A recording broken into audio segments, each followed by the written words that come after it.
My next guest this afternoon, the day after the budget, as we try to understand what it's all about, is Independent Senator Jacqui Lambie.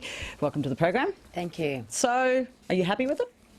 Oh, look, they've splashed the cash. There's, there's no doubt about that. So, but, I've got to wonder how far that nation's credit bill actually goes. Does it have a stopping point, or because sooner or later it has to be paid back? And I think that's very worrying. And they can go on, that we've got low interest rates. Now's a good time to borrow. This is what we need to do to keep on top of things, etc., etc. But it does bother me, and I think it still bothers a lot of other people there that there seems to be no stopping the nation's credit card on how far and how much we can spend on it. So to be clear, you think they've overspent? I am concerned about the money that's going out there. Look, if I don't get access to Treasury like they do, that's for sure. I don't have the experts that they do. I'm not sure whether I would have held back just slightly on a few things, but there's also things that they've done that they haven't done over the last 4 years that they could put money into too. So, sort of catch up on that. Aged care is one of them, obviously. Mental health out there, that's another thing. I would have liked to have seen them splash more cash out there in health generally. Would have been good, so... Okay, so what would you have got rid of? I think for me, I certainly, do we need that, what do they call it, the legimo or whatever, the extra taxing that they gave us last year, could they have cut that back, So that offset that's going the to... offset that was only supposed to be a one offset, not go for 2 years. I think just things like that. I would have liked to have seen them, certainly putting bigger taxes on the companies out there that did quite well, that have done quite well through the COVID, with or without the COVID. I think we should be taking more off them. There's no doubt they don't want to touch that. They don't want to talk about that, which is unfortunate. And I'm right about the money that they do send out there, because it's great to say we're spending billions of dollars here, but it's how they go about spending it. It always looks great. People going, wow, look at all those billions of dollars going here. This is great. But, first of all, you need to make sure that money's not being watered. That's the first thing. You need to make sure it's being well targeted to where it needs to be spent, so we're actually getting results out of it that we need. You mentioned aged care, and the aged care sector and the Royal Commission did want more funding, indeed. They've spent the government, this is in the budget, nearly $18 billion over the forward estimates. Do you think we need perhaps a levy or some sort of permanent way of funding aged care to get to those high levels that have been requested? I don't know how we fund it unless you're going to fund it yourself, and I guess that comes down to your superannuation. You've got to remember this stack now that's up there, these elderly people up there now, they didn't start their superannuation. That's if they started all to very late ages.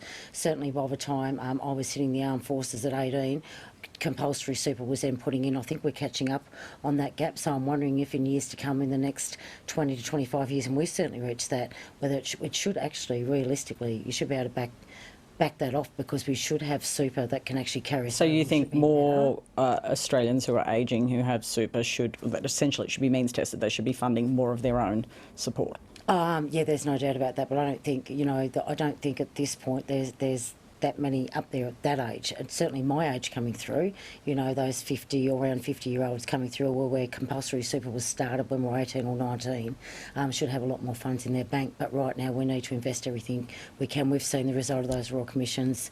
We've seen the result certainly when ABC was following this through, watching that footage on Four Corners would have made anyone sick. This has been an issue for a very, very long time.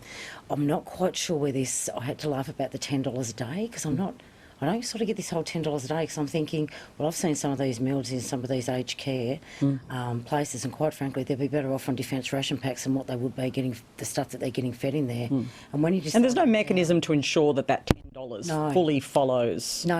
When are you going to have the person have spot checks where you say, hey, I'm coming next Wednesday and everything's all cleaned up and looks beaut? You should be able to just show up the door and say, I'm an inspector here, open the doors, I'm coming in.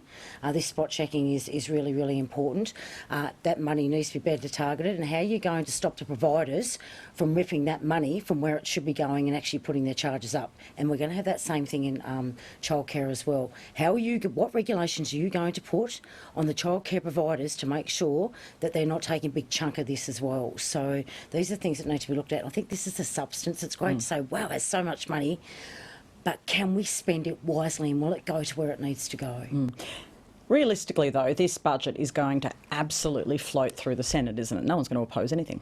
Oh no, we're not going to oppose anything. Absolutely not. So, look, I don't know what else you do. It's been a pretty tough year. We've been lucky than most countries. Let's be honest here. We've been extremely gifted, or whatever the big divine up there has given us. We've been very, very lucky so far. I would have liked to see a lot more into manufacturing. It seems to me if there's one thing that we have not bloody learnt through here, is that going through this COVID and this experience is that we are not self-reliant enough. I think it's great that they're looking at now making the Pfizer vaccines here and into the future, and that we can do that. But, just stupid things like, just little things like pens, coffee mugs. I've been trying to buy items so we can sell them on the, for the Jacqui Lambie Network. Here's a perfect example.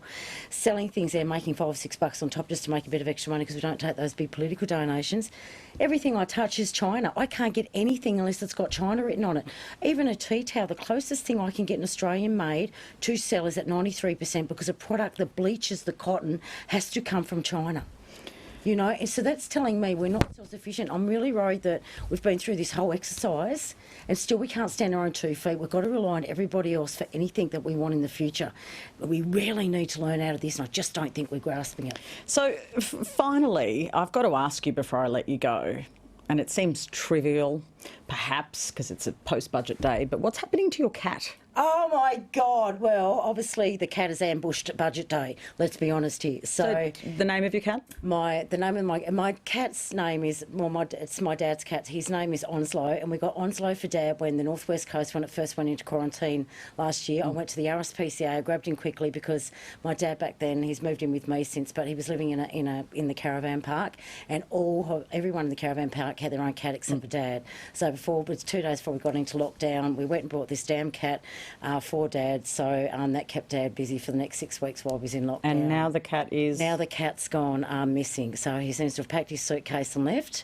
Apparently we treat him too well and he's left, so we don't know where he is. So we've tried to keep it quiet, but like I said, my dad's starting to fret over the last probably week or so because it's nearly been 3 weeks now, and we've kept it out there and we've put some little messages out there. This is your opportunity on national television to get your cat back. Yeah, please, if you find my dad's cat out there, he's 1 year old, he's got a big red collar on him, and he has this big bell on him. So if you see Onslow, for the sake of my dad, can you just give us a yell at the hospital? Now, I don't want people to think that I give you preferential treatment, so if anyone else wants their cats found, I'll be here all day, won't I? It is a nice story about our COVID cat, though. So I do hope you do find the cat. Me too.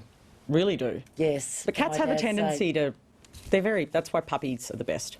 Yeah, well, I did warn him we were getting a dog, and he left the next day, so we haven't seen him since, so maybe I should have just been quiet. Cats are very independent. Thank you. No worries. That is Senator Jacqui Lambie, Tasmanian Senator, that is.